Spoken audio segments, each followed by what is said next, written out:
सकते हो। वादे तो आपने भी किए थे जब आप इलेक्शन में गए थे, आप कहाँ से पूरे करते अगर यहाँ पे होता नहीं कुछ? कौन से वादे हमने किए थे? फॉर एग्जाम्पल आप बताइए। डेली वेजेस को पक्का करेंगे, बाकी सारी हमारी बहुत बड़ी सारी हमारी स्कीम्स सरकार हमारे आज जो बजट में बोला वो भी तो हमारी सरकार ने दिया है, अपने से कुछ नहीं है। हमारी सरकार होती तो हम इससे डबल ट्रिपल लाते, हम डेली वेजेस का issue once for all settle कर लेते। कहाँ से लाते? सेंट्रल गवर्नमेंट से लाते, इन्होंने कहाँ से लाना है? सेंट्रल गवर्नमेंट से। अपने घर से तो कोई नहीं देगा तो घर से तो फिर ये कहते हैं सेंट्रल गवर्नमेंट करती कुछ नहीं, हमें ये करती है वो करती है, हमें चलने नहीं देती है। भैया आप अगर शरारती बच्चा होगा तो वहाँ कान पकड़ेगी नहीं। तो शरारती बच्चे थे, कान पकड़े, थोड़े सीधे किए, आप सीधे और करेंगे, गलत रास्ते पे चलेंगे। लेकिन सेंट्रल गवर्नमेंट का फिर तारीफ भी करें ना। सेंट्रल गवर्नमेंट तो कहते कुछ नहीं हुआ है, वो तो उमर जी तो कह रहे थे कि जो प्रोजेक्ट हुआ है तो वो तो कांग्रेस सरकार ने बनाए हैं, तो पैसा फिर मोदी सरकार से चाहिए। तो इसलिए हम ये कहते हैं कि कथनी और करनी में फर्क है, क्योंकि इसमें जो वादे किए थे उसके अकॉर्डिंगली तो कुछ भी नहीं है, उसमें तो सिर्फ एक दिखावा है, प्रैक्टिकली कोई नहीं है। और सबसे इम्पोर्टेंट मसला जो बेरोजगारी का और डेली वेजेस का था, चाहे वो फॉरेस्ट वाले हों, चाहे वो एजुकेशन वाले हों, चाहे पीडीडी वाले हों, चाहे पीएचई वाले हों, उन सभी का बहुत इंपॉर्टेंट इशू था। और केंद्र सरकार की तरफ से फ्री मतलब खुले दिल से इस सरकार को फाइनेंशियली सपोर्ट करने के बावजूद भी इस इशू को एड्रेस नहीं किया गया है, बेरोजगारी के इशू को एड्रेस नहीं किया गया है। तो इसलिए मैं कहूँगा कि बजट में जो इन्होंने बातें कही हैं वो सिर्फ एक कागजी घोड़े दौड़ाए हैं, उसमें प्रैक्टिकली दिखेगा कुछ नहीं, सिर्फ वो कागज पे है। सभी स्कीमें जो है सेंटर की स्कीमें हैं, मोदी जी ने ऑलरेडी दे रखी है, ये सारे उन्हीं के कसीदे पड़े, उसी के कसीदे पड़े। कोई ऐसी योजना नहीं है कि जिसमें कोई अपने से किया हो। 200 यूनिट बिजली की बात करी तो वोट तो सभी से लिया आपने, कहा जी आप तो अब बिलो पॉवर्टी लाइन वालों को देंगे, तो बिलो पॉवर्टी लाइन की स्ट्रेंथ यहाँ पे कितनी है? तो इसलिए ये तो मुझे नहीं लगता कि ये जो वादा उन्होंने किया था उसके ऊपर खरा उतर रही है सरकार। एक बड़ा बड़ा मुद्दा था कश्मीरी विस्थापितों को वापस ले जाने, कोई चर्चा नहीं है।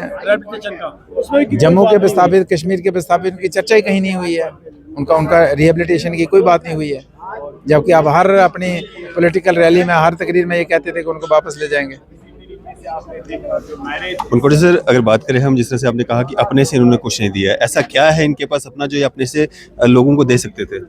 इनके पास पैसा है, इनके पास सरकार के पास पैसा था। वो हमारी जिम्मेदारी नहीं है। जब आप इलेक्शन लड़ते हो और जब आप कमिटमेंट करते हो तो आप कोई नए तो नहीं हो कि पहली बार आपकी पार्टी एग्जिस्टेंस में आई। आप पिछले 70 साल से जम्मू कश्मीर में रूल कर रहे हो और आप ये अगर स्टेट से यूनिटी बनी तो इसके लॉज भी आप अच्छे तरीके से जानते थे, एलजी की पावर्स भी जानते थे, मुख्यमंत्री बनने के ऊपर पावर भी जानते, फाइनेंशियल आपके पास अपना रिसोर्सेज क्या है वो अच्छे से जानते हैं। कोई नए तो नहीं है, पहली बार बने हैं। तो उसके बावजूद अगर आपने वादे किए हैं तो कुछ ना सोच के किए होंगे, तो वो तो आपको पूरे करने होंगे। तो इस तरीके का लुभावना नारा और वही सारे मोदी सरकार के कसीदे बढ़ के आप थोड़ी लोगों को गुमराह कर सकते हो। वादे तो आपने भी किए थे जब आप इलेक्शन में गए थे, आप कहाँ से पूरे करते अगर यहाँ पे होता नहीं कुछ? कौन से वादे हमने किए थे?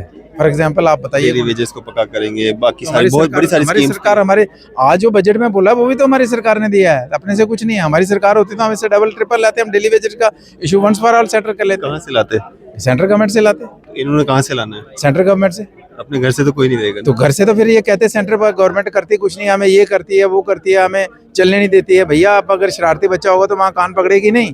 तो शरारती बच्चे थे, कान पकड़े, थोड़े सीधे किए, आप सीधे और करेंगे, गलत रास्ते पे चलेंगे। लेकिन सेंट्रल गवर्नमेंट का फिर तारीफ भी करें ना। सेंट्रल गवर्नमेंट तो कहते कुछ नहीं हुआ है, वो तो उमर जी तो कह रहे थे कि जो प्रोजेक्ट हुआ है तो वो तो कांग्रेस सरकार ने बनाए हैं, तो पैसा फिर मोदी सरकार से चाहिए। तो इसलिए हम ये कहते हैं कि कथनी और करनी में फर्क है। आज के बजट से आप खुश नहीं? No not at all. कुछ वादे तो पूरे हुए। फ्री इलेक्ट्रिसिटी की बात फ्री करें, इलेक्ट्रिसिटी को बीपीएल के, वो भी केंद्र सरकार ने पैसा दिया है, वो केंद्र सरकार से पैसा लाया, तो वो तो बीजेपी को क्रेडिट जाना चाहिए, वो नेशनल कॉन्फ्रेंस को क्यों जाएगा? सारे शुक्रिया। बलवंत सिंह मुनकोटिया जी हमारे से बात करते हैं, एमएलए चनैनी हैं। आपकी सब पे क्या राय है? आप अपनी राय जो है जरूर साझा कीजिएगा। इसी तरह की मज़ीद अपडेट्स के लिए देखते रहे न्यूज़ 7 इंडिया।